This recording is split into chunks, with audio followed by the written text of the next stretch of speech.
Example 1.13. An early model for an atom considered it to have a positively charged point nucleus of charge Ze surrounded by a uniform density of negative charge up to a radius capital R, as shown in the diagram. The atom as a whole is neutral. For this model, what is the electric field at a distance small r from the nucleus?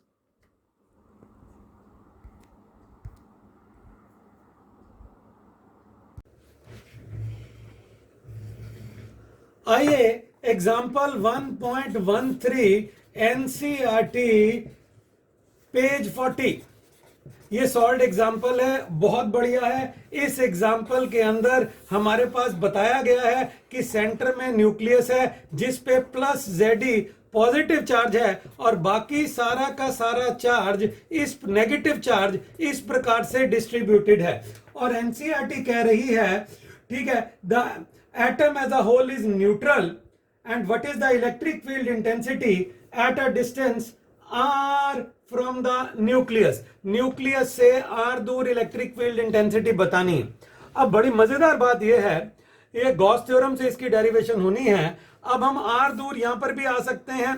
पूरा radius हमारे पास capital R given है, हाँ पूरा radius capital R given है।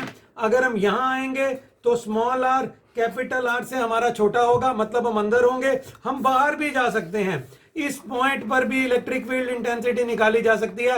उस case में small R greater than capital R होगा।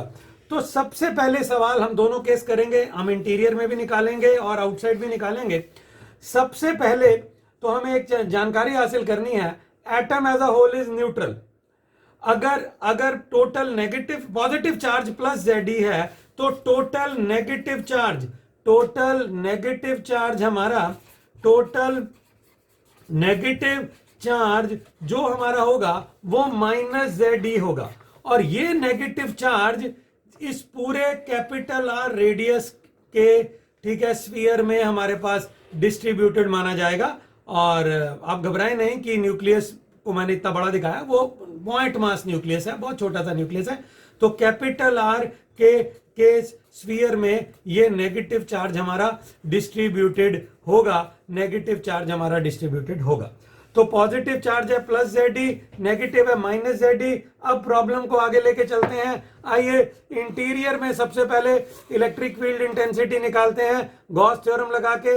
यहाँ पे चार्ज है प्लस जेडी, हम स्मॉल आर दूर गए और हमने एक गॉसियन सरफेस की कल्पना की। ये जो हम दिखा रहे हैं आपको, ये इस कलर से हम आपको गॉसियन सरफेस दिखा रहे हैं जो हमारे पास एस है। और इस गॉसियन सरफेस ने जो इसके अंदर का नेगेटिव चार्ज है वो भी इनक्लोज कर लिया है, और ये भी चार्ज है जो इस गॉसियन सरफेस के बाहर है। अब कितना चार्ज हमारा इनक्लोज हुआ है वो भी हम चेक कर लेते हैं। यहां पे हम डीएस दिखाएंगे। ये गया हमारे पास आपका एन कैप, ये गई हमारे पास इलेक्ट्रिक फील्ड इंटेंसिटी। और अब हम अप्लाई कर देंगे गॉस थ्योरम। गॉस थ्योरम को अप्लाई करें। वो है E dot ds over a given surface, Gaussian surface S जो क्लोज्ड है, Q इनक्लोज्ड बाय एप्सिलॉन 0। अब जो Q इनक्लोज्ड है, अब जो हमारे पास Q इनक्लोज्ड है वो आप कैसे निकालेंगे? ये लीजिए, जो Q इनक्लोज्ड है उसमें प्लस जेडी चार्ज तो फंस ही गया है, प्लस जेडी तो इनक्लोज हुआ ही हुआ है। माइनस चार्ज कितना इनक्लोज हुआ है? वो वही है जो इसके अंदर अंदर है। ये नेगेटिव चार्ज कितना है? अब कैसे निकालें? वो है हमारे पास टोटल नेगेटिव चार्ज, वो है minus JD by total volume 4/3 pi capital R cube into सिर्फ इस हिस्से का वॉल्यूम, इस स्फीयर का, गॉसियन स्फीयर का वॉल्यूम, वो है 4/3 पाई स्मॉल आर क्यूब। ये टोटल नेगेटिव चार्ज हमने कैसे निकाला क्यू इनक्लोज्ड को? अगले पेज पे फिर से समझाता हूं, यहां थोड़ी जगह कम हो गई है। ये लीजिए, फिर से समझा रहा हूं। ये क्यू इनक्लोज्ड है plus Z e minus Z e by 4/3 pi R cube into 4/3 pi small R cube. ये क्या मतलब है?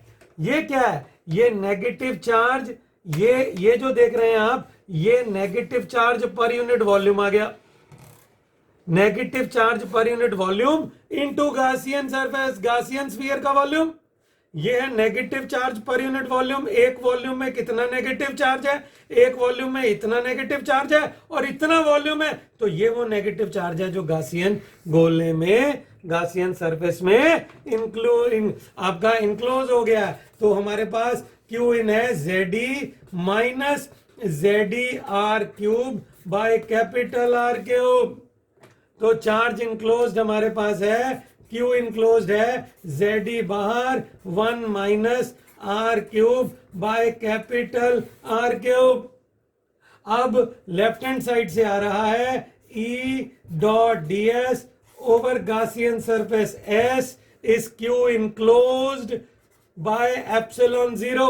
अब क्यू इनक्लोज्ड आपको ये वैल्यू डाल देनी होगी, left hand side integral solve होगा, E ds cos of 0 degree over Gaussian surface S is Q enclosed ZE 1 minus R cube by capital R cube divided by epsilon 0।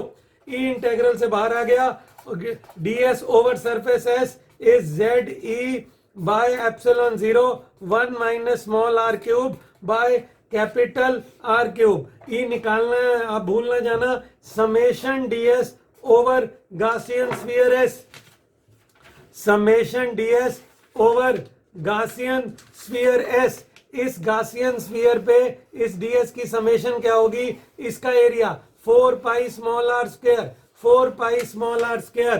तो हमारे पास ये आया 4 pi small are square ZE by epsilon 0 1 minus are cube by capital R cube. E हमारे पास निकल के आ गया ZE by 4 pi small are square epsilon 0 1 minus are cube by R cube. ये हमारे पास निकल के आ गया। अब ये इसे E हम और सिंप्लीफाई करते हैं, ZE by 4 pi epsilon 0 1 by R square, 1 by R square minus R by R cube. ये फार्मूला हमारे पास निकल के आ गया। ये इंटीरियर में हमारे पास इलेक्ट्रिक फील्ड इंटेंसिटी आई, इसके इंटीरियर में मींस स्मॉल आर दूर, ये इलेक्ट्रिक फील्ड इंटेंसिटी आई। तो इंटीरियर वाले पॉइंट पे ये आर अंदर है, इलेक्ट्रिक फील्ड इंटेंसिटी आ गई। अब दूसरा केस करेंगे जब पॉइंट इस बाहर लाई करेगा। अब ये लीजिए, ये था सेंटर में प्लस ZE है और माइनस ZE पूरा का पूरा ऐसे फैला हुआ है, और अगर ये कैपिटल आर है और बाहर जाएंगे स्मॉल आर दूर, और ये आपने गासियन स्फीयर की कल्पना की, लेकिन सुनो, इस गासियन स्फीयर में ये वो केस हो गया आर कैपिटल आर से बड़ा है, पॉइंट बाहर लाई कर रहा है, इलेक्ट्रिक फील्ड बाहर मान रहे हैं, ये ds है। ये गासियन स्फीयर ने जितना चार्ज इनक्लोज कर लिया वो 0 है, सारा पॉजिटिव चार्ज और सारा नेगेटिव। तो अगर अब आप लिखेंगे E dot ds, Gauss theorem apply कर रहे हैं ओवर गासियन सिलेंडर S, ये बाहर वाला गासियन स्फीयर, सिलेंडर नहीं, Gaussian sphere S, Gaussian sphere S, वो हमारे पास होगा, चार्ज इनक्लोज 0 है, 0 बाय एप्सिलॉन 0। तो इलेक्ट्रिक फील्ड इंटेंसिटी आ गई 0। तो बाहर इलेक्ट्रिक फील्ड इंटेंसिटी 0 है और अंदर का फार्मूला हमने दे दिया। इस सवाल को रेट करेंगे 3 स्टार। बहुत बढ़िया सवाल था। Thanks for watching, thank you.